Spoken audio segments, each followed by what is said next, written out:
All right, so welcome to another YouTube tutorial. Today is going to be focusing on drawing, actually. So there won't be any watercolor in this video. I'm going to decide if it's going to be a part 1 and then a part 2, where we're going to draw and then later paint over it. We'll kind of play that by ear. But the main focus is kind of looking at an old master and kind of just doing a sketch of his drawing. And from that, looking at it, and we're going to be sketching in Noodlers Heart of Darkness. So that's a fountain pen ink that's pretty light fast, pretty waterproof. They call it bulletproof and whatnot. So we're going to be utilizing that. I have a few different pens inked up with it. I have, if you buy this, it comes with a free fountain pen and an eyedropper pen. And I don't know if it has the original nib in it. Yeah, it does. Okay, so I have that. I have what's called a Noodlers Ahab. I'm a Noodlers fanboy, so I have a lot of different Noodlers pens. So this is kind of a larger pen that we're going to get a little bit of flex from. This is the Noodlers Triple Tail. They actually had sent me this one to demonstrate and all that and to play around with. It has a what's called a 3-tine music nib on it, so we could get line variation from it. And then I have a Pentel pocket brush that I had taken the cartridge, emptied it, and used a blunt syringe to inject Noodler's Heart of Darkness into it. So that's what I'm going to be working with. Here's the image itself. I don't know if I mentioned it. This is George Inness. He was an American painter in the 1800s, I believe, more the later half of the 1800s, and a very big, almost like forefather, stereotypical person of what was called the tonalist movement. So, which is great because it's going to help us just focus on values and focusing on just sketching and putting those values in place. So it's going to lend itself to drawing and whatnot. This image, I have a George Inness book right here that I got off of eBay. I'm not sure if the whole book shows up. I have to turn it on its side. I had zoomed in closer since we're going to be drawing and whatnot. So here's a book I had picked up off of eBay, and I found the image within it, and then I had looked it up online. This book has a combination of colored plates and black and white plates. Black and white plates are very helpful for sketching and drawing and seeing those tonal values. And the book actually has this one in its black and white form. And here was some Google searching for it. I'm not sure if this is the original by him. It might be somebody else that had painted as well. It seems like a very common scene. So I'm going to fold this up so I could stand it in the back. I think I have to flip it over. Yeah. Yep, I had finally figured out how to place this so I could look at it.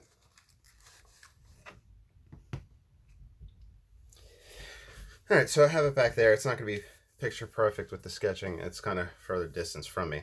Now here, I had accidentally ordered some, I use the Legion Stonehenge Aqua Cold Press 140 pound. This is the Legion Aquarelle multimedia paper, which is, I believe, 140 pounds as well, cotton.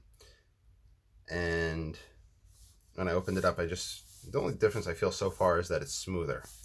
And when I looked at reviews, when I went back and realized I ordered the wrong one, a lot of people said it was really good for pen and ink and drawing, and you can watercolor on top of it. Even their own website has it as those options and coloring. Now, what I'm going to do, this is a large piece to draw on, or at least for me, this is something that is quite a little bit intimidating. So I decided that this quarter sheet that I tore, 11 by 15, I would put the mat over it, so it's about a let's say a 10.5 by 13.5, something in that range. And then I'll take masking tape and put it right in there.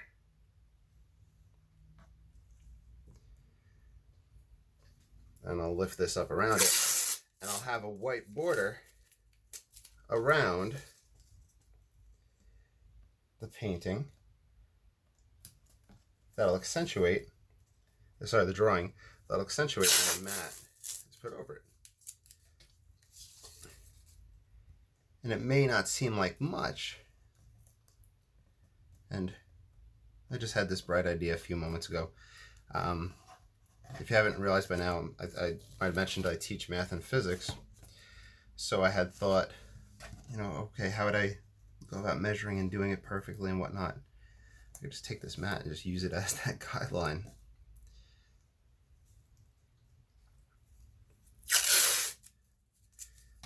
So we put this last piece down. So see how simple that was? That right there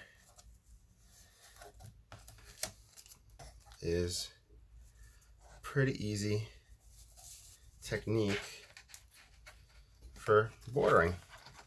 It might be a common thing that people know. I just thought about it. It's like, I think it's 8 in the morning. Woke up, can't fall back asleep. Pull this up.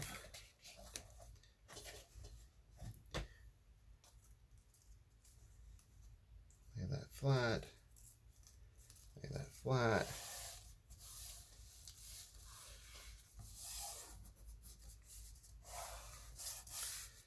There we go. You want to use masking tape, and when you pull masking tape off, you're going to want to pull away from the direction of the painting. Meaning if I was to remove this piece right here, I'd pull and pull out like that. So if any tears do take place, it goes off the edge. Same here, if I was to pull, I would pull out. Okay, now that we have that little border in place, it looks relatively lined up. We'll see how good it shows up at the end when we put a mat on it. When I clip this paper down, I just don't want it sliding around while I'm sketching and drawing.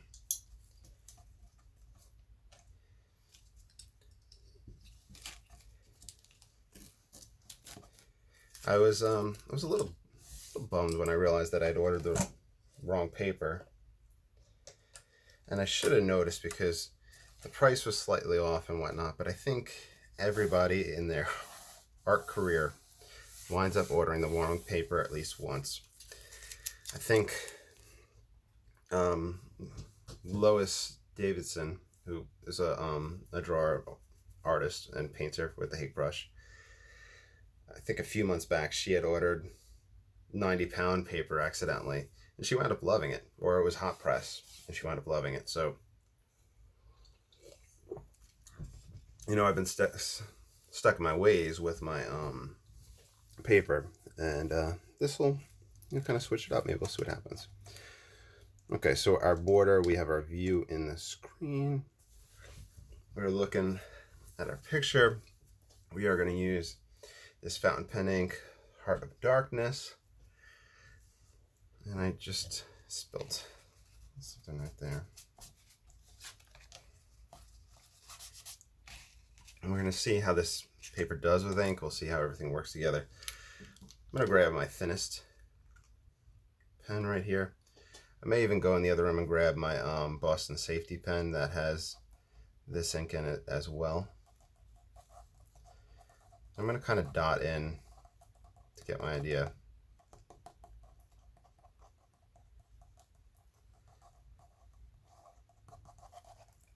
The ink may not be flowing good at first. I had cleaned these pens out and refilled them about 2 or 3 weeks ago. So just give him a moment. I'm just like tapping in an idea. I'm not doing any pencil drawings or anything like that.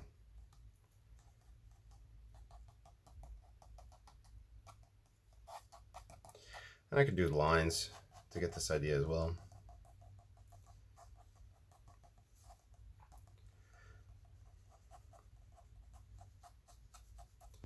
Just getting the overall structure in. In regards to drawing, I'm left-handed, and I think, is it Peter Draws? There's this fellow that does some really just amazing drawings, and he has a great YouTube following, and he does different reviews of drawing pens and inks and whatnot. And I think he has reviewed this pen. He may even reviewed this one as well. But he had said, lefties, have trouble because they smear, and they ask questions about that. And he had said, nobody's saying you have to start on the left side of the drawing. You could start over here and work your way across. And that would prevent and limit smearing from the hand. I have a tendency to use my pinky to rest. I'm not sure where that came from.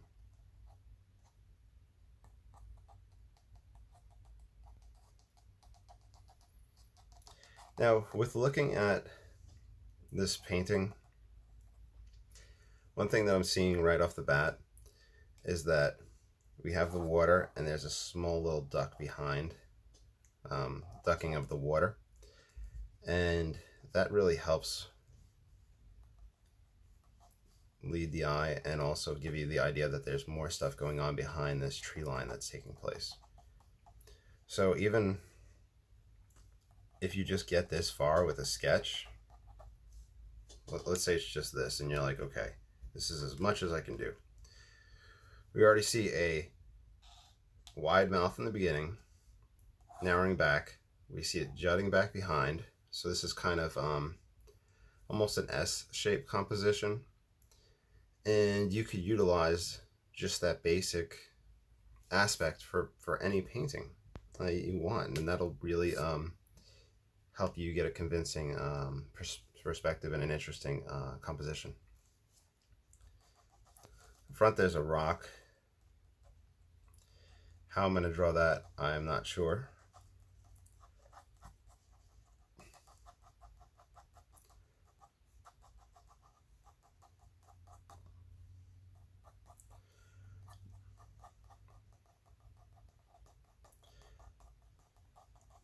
Just kind of putting stuff in, and we'll switch pens just to play around as well, just to see what the different pens can do for us. With this tree line, very interesting things taking place. We have a tree, a little bit lighter right here, so I'm going to have to darken this one with closer lines. We have a tree that seems to duck lower in profile than a tree that comes up in a higher profile. So that gives us a pattern across the top rather than just having a straight line of treetops. And that adds interest and movement within the painting. There are like two little buildings back in this one.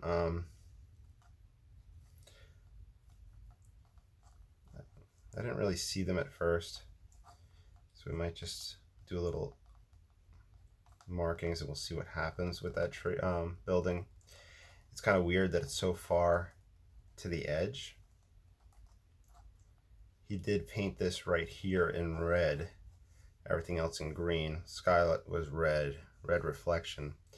So it might have been a way of balancing the composition, putting a little bit of weight on this side by having a red object here to balance out this spot. But then again, there is a little bridge building on this side too, but this building is white.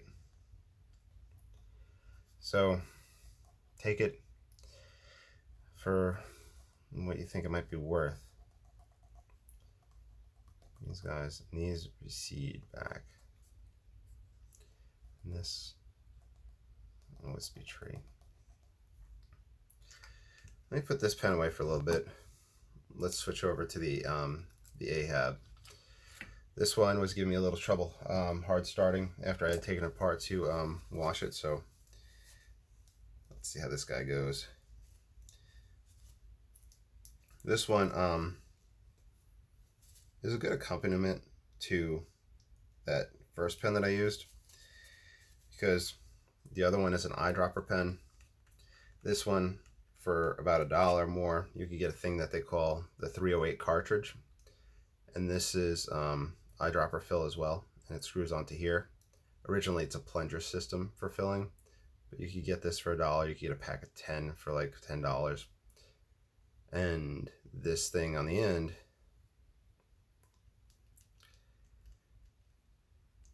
could actually screw on the other side, and you'd have an extra portable piece vial of ink for this pen. So it's a good artist pen.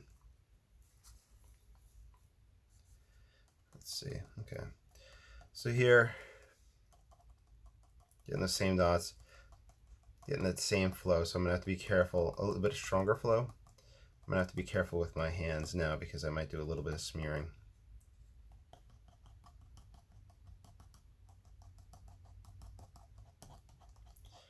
Get a little bit more line variety,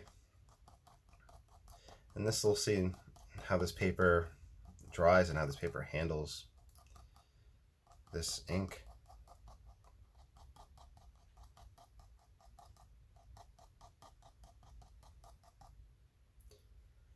These trees are quite dark. There is, like I said, that lighter tree right in here, so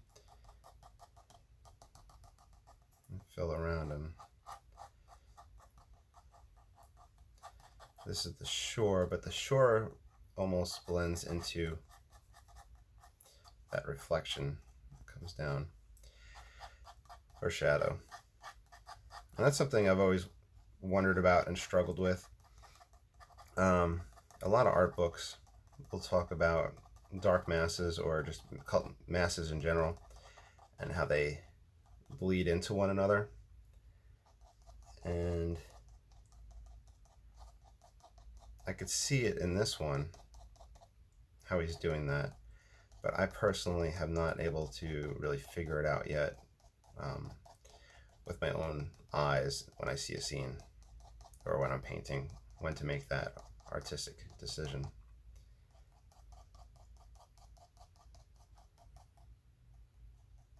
Back here there's like a hill, and this hill rises.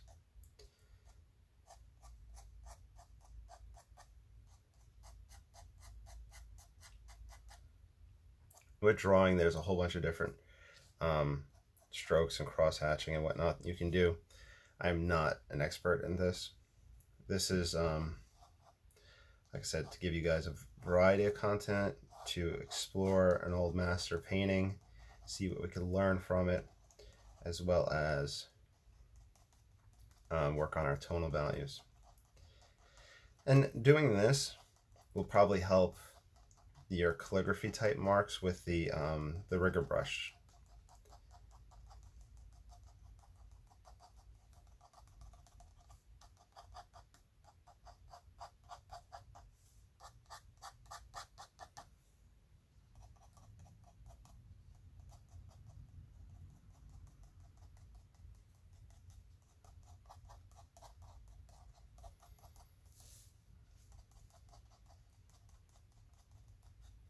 So next time you're looking through your favorite book about your an artist you like, look at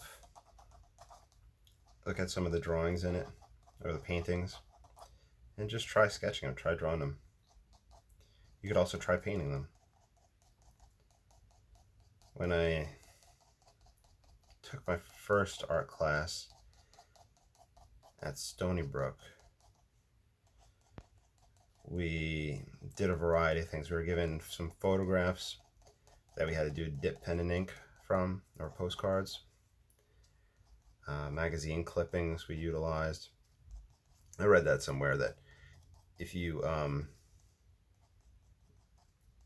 look at magazine newspaper, if you look at the photos that are in it, they're professional photographers and they are really good at setting up. See, I smeared right there a little bit. And that's me. That's not the paper or the pen or anything like that. That's my hand doing that. Anyway, those people are professional photographers. So, you know, look at their photography, look at their composition, look at their tonal values, and how they set it up.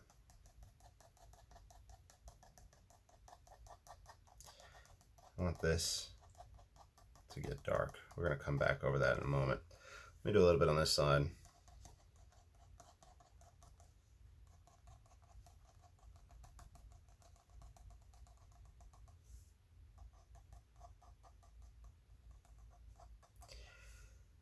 We also have a reflection down here that comes off of these guys.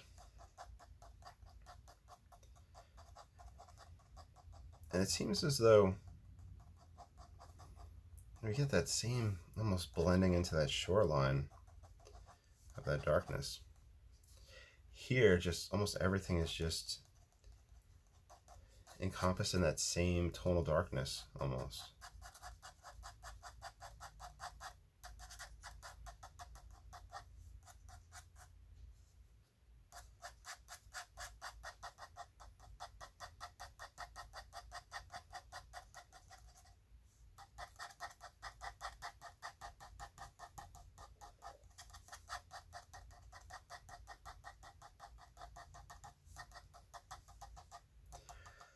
A few months back, when I'd first gotten this book on George Inness, I had done a 5x7 drawing of one of his paintings.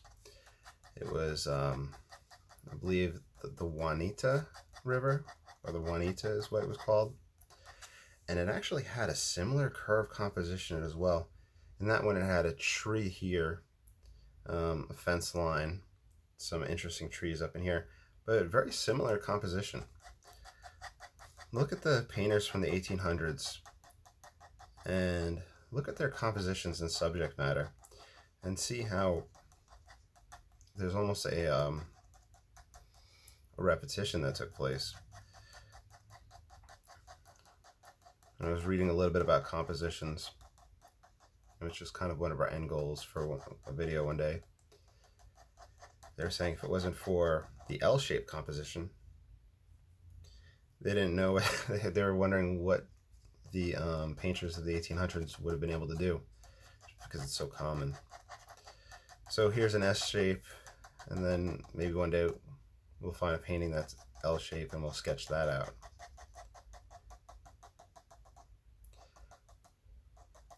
This is me just putting in marks and building up everything.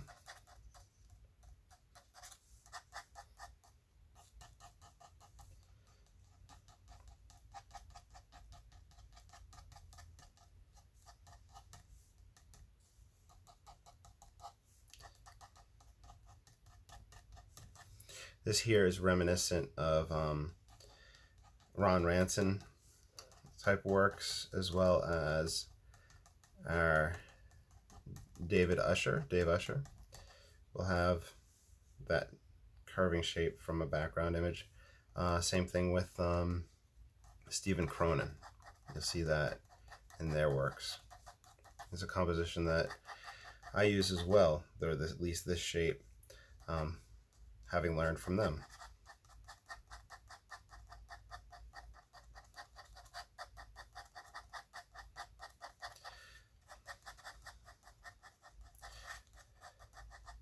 So I think we get an idea of this pen and how it works for this drawing. Just to show, if you want more interesting lines, you can use these pens like a dip pen or a quill. So if you're looking at the drawings of, like, maybe, I don't know if Rembrandt has a lot of drawings, right? You'll see the variation in line, and that was from the dip pens made from, was it Goose?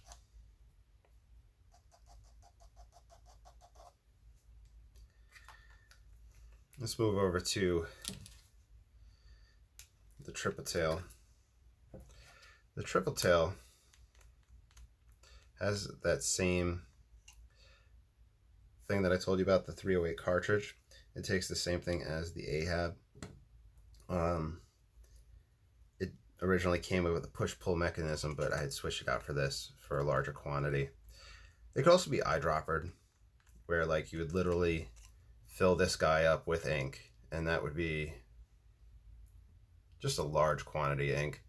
You'd have to put a little grease on the threading just so nothing leaks out, and you'd have to be careful when you open it up. And I think there's a ring that it comes with already, a rubber gasket to help prevent that. If not, those are like $1, no, 50 cents I think, if for places that sell it. I think like Pentel has that, as well as Goulet pens. I'm not sure if Anderson Pens does,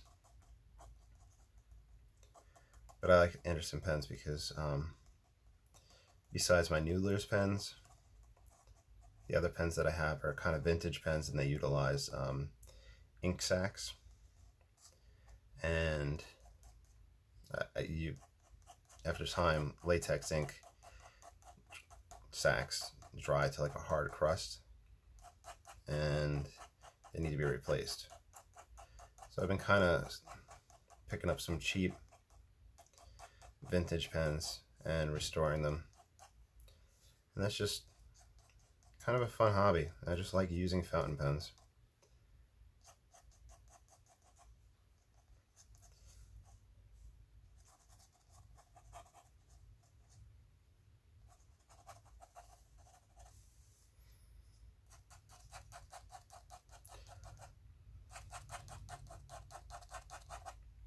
Crazy thing is, everything in this picture is just like way darker than where we're at now. I'm gonna really need to start bringing these lines together and really putting ink down.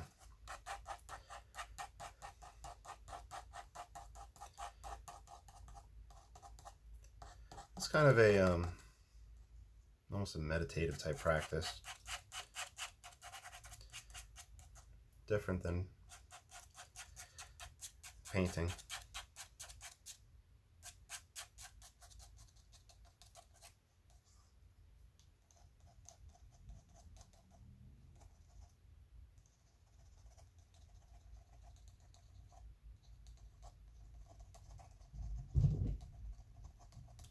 That's the cats making the noise in the other room.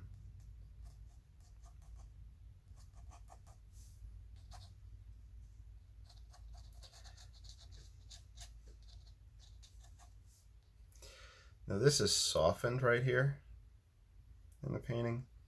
I soften it with my finger. And I'll probably start doing that. Fine with this ink on the watercolor paper. Since it doesn't dry right away, it kind of sits on top. Here's that house. I can get some smearing to take place, and I don't need to do it immediately.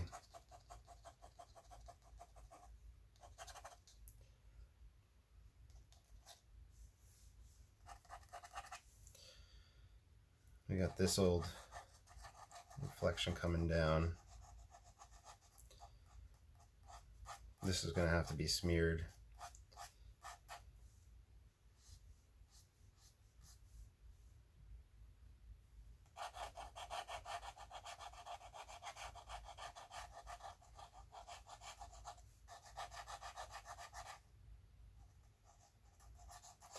In this shadow, there's some red tones reflecting off of this tree right here. And there's a little red in those shadows. Reflection, that's interesting. Here there's an opening and the sky's red. So there's a little bit of red in the water right here. So all I can really do is put this ink in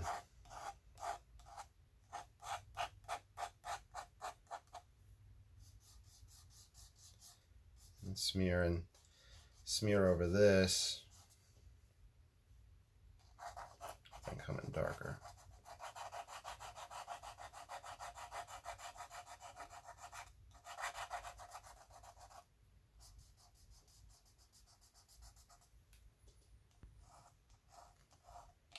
So drawing wise, this is good for laying down a lot of ink.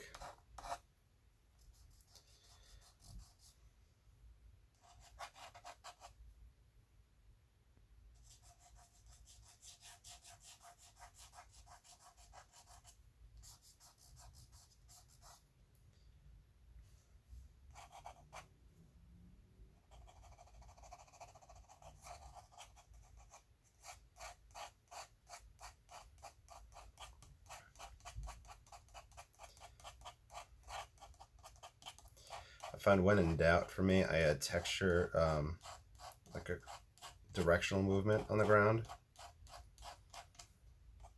and that'll help create that form. Why don't we put this away for a little bit, and we'll see how it works in a brush.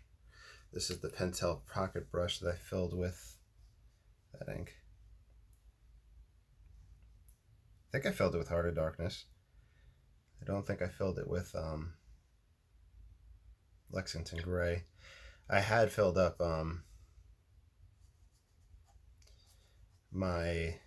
have a Noodlers brush pen, the Conrad rollerball / brush pen. It has like 2 different heads on it.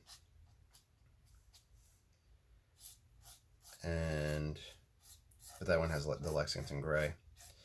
I want to get another one of those brush pens. They're good. I like the filling mechanism on it. This is just a little inconvenient since I have to use the blunt syringe to fill it.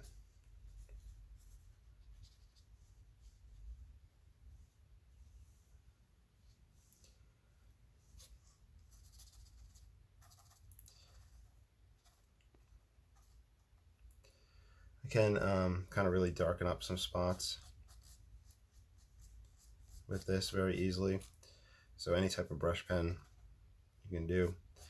The reason I'm harping on this ink, and like I said, I'm a Noodlers fanboy. I like their stuff, but I also am a big proponent of, whenever you're doing art, use a ink or supplies that are somewhat light fast. And this is one of the few brands that actually does that for us.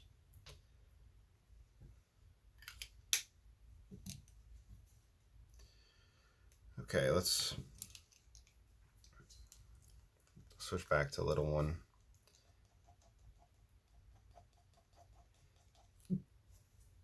Make things more.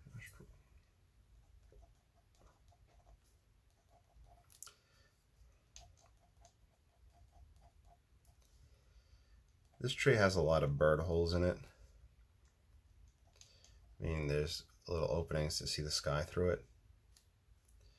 Down at the base it is filled up.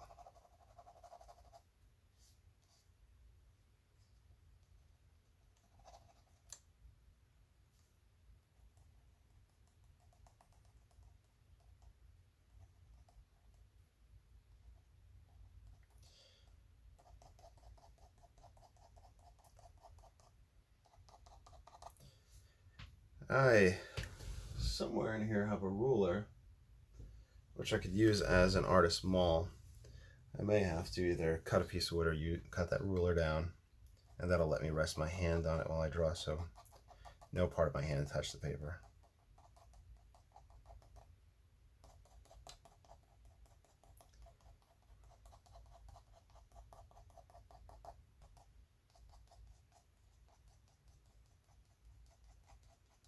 This guy's a little lighter.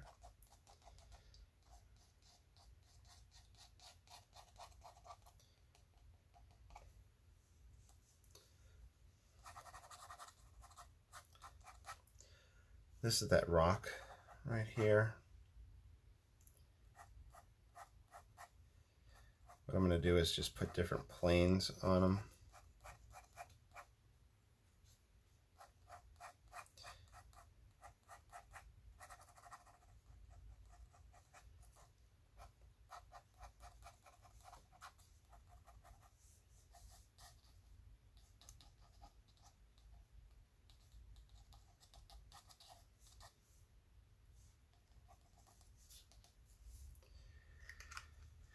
We are going to have to put striations in the sky. This ground, I'm not done with all this stuff yet, but let's experiment with that. So I'm just going to put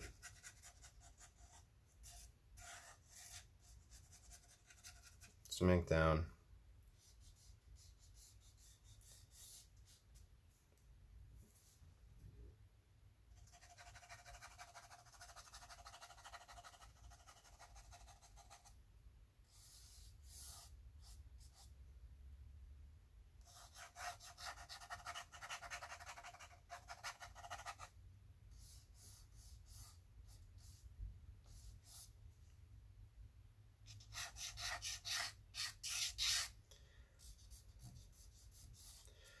The one essentially a mistake that I'm making, or not correct in the approach, is that these should probably be lighter than anything on the ground.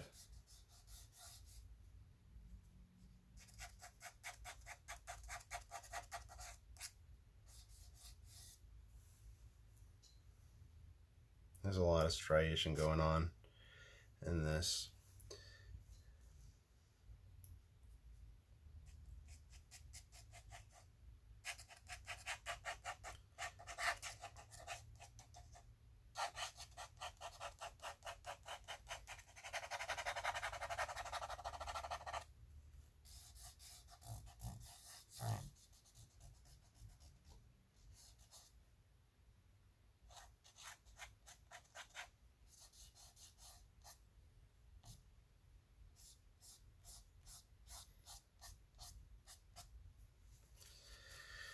Okay, let's come back down here.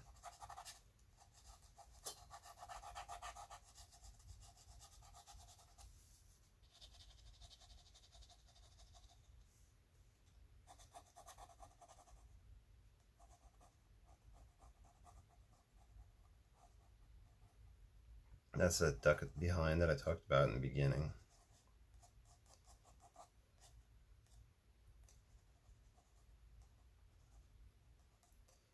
This may be the same river bend that he had painted. I know he called it Twilight. I'll have to research this painting some more.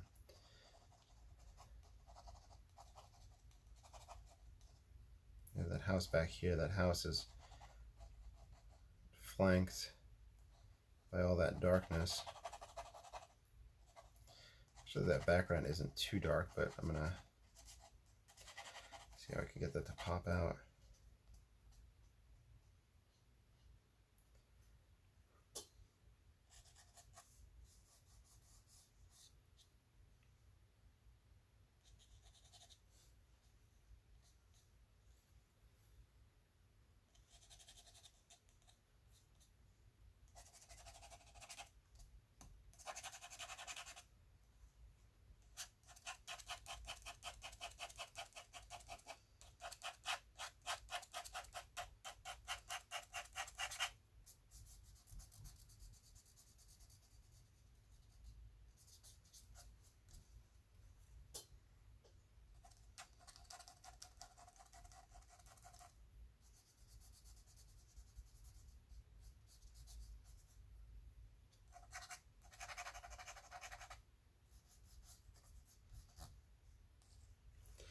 So this triple tail is good for laying down a lot of ink.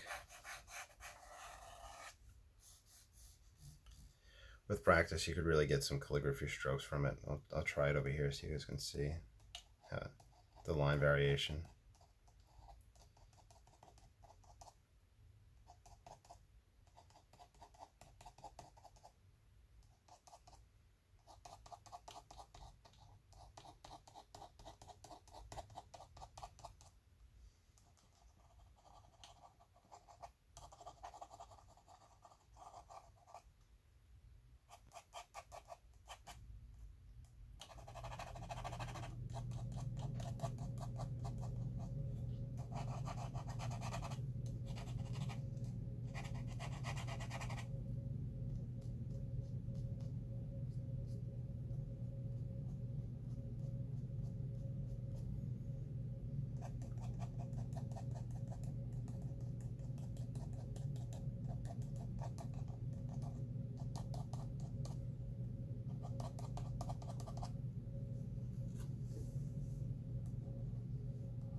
I had an extra tree back here.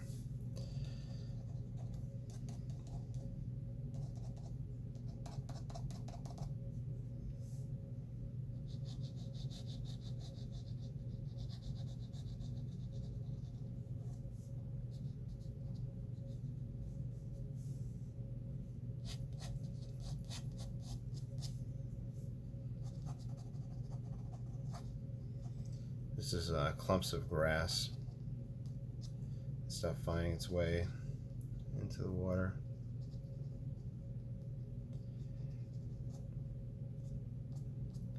It almost feels like vertically symmetrical, that and its reflection. More defined clumps of grass.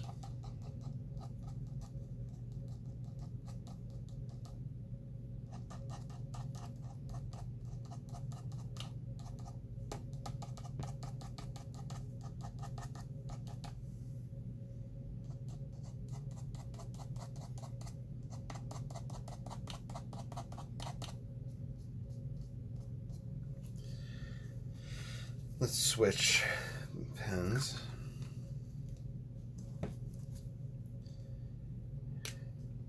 Here's that Pentel pocket brush. I want to see what kind of textures I can put in the sky with it.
Brush pens give good texture with this.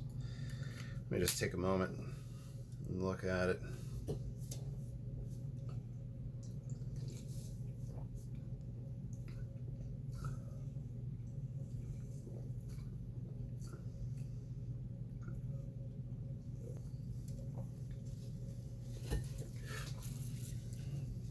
Let's see where we're at.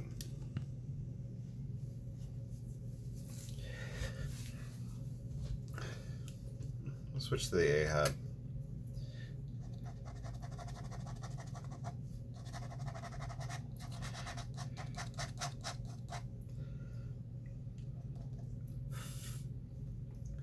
thinking that I might watercolor over this one.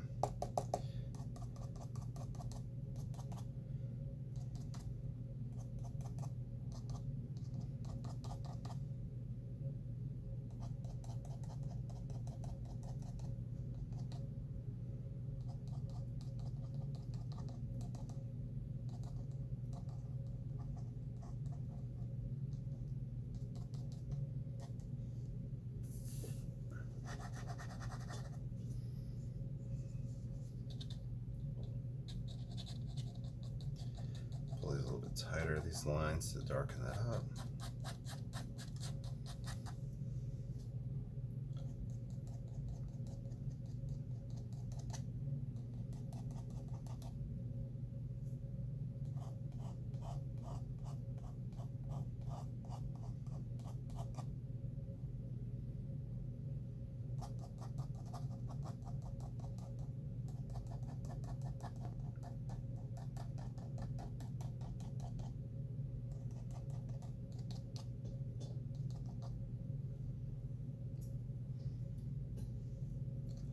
Get it closer. This water juts in right here.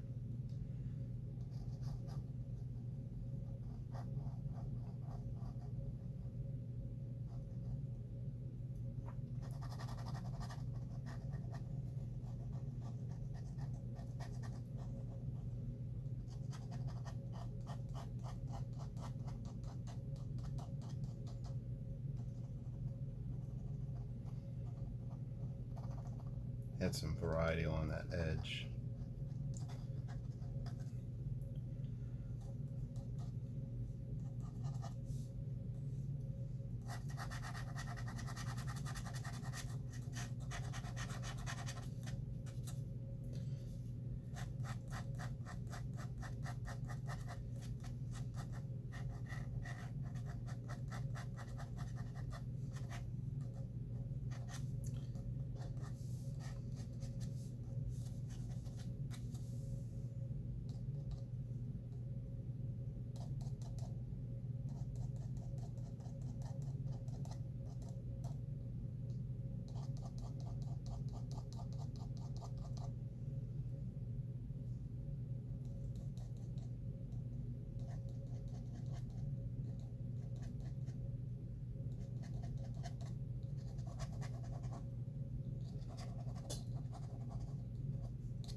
Okay,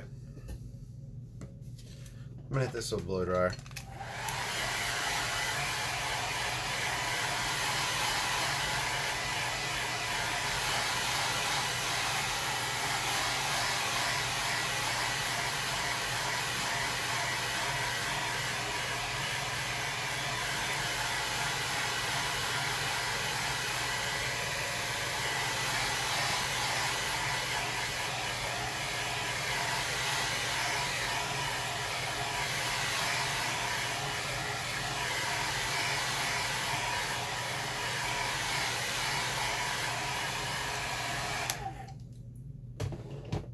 I'm going to take off the tape so I can show you how to remove that.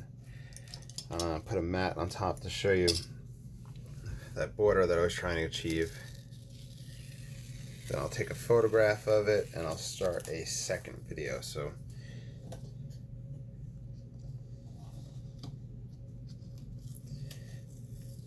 you pull away from the painting to get that edge. And to prevent if any tearing does take place, you can save the paper. It'll tear in the wrong direction, so you'd be good. Overall, this paper was nice to draw on. So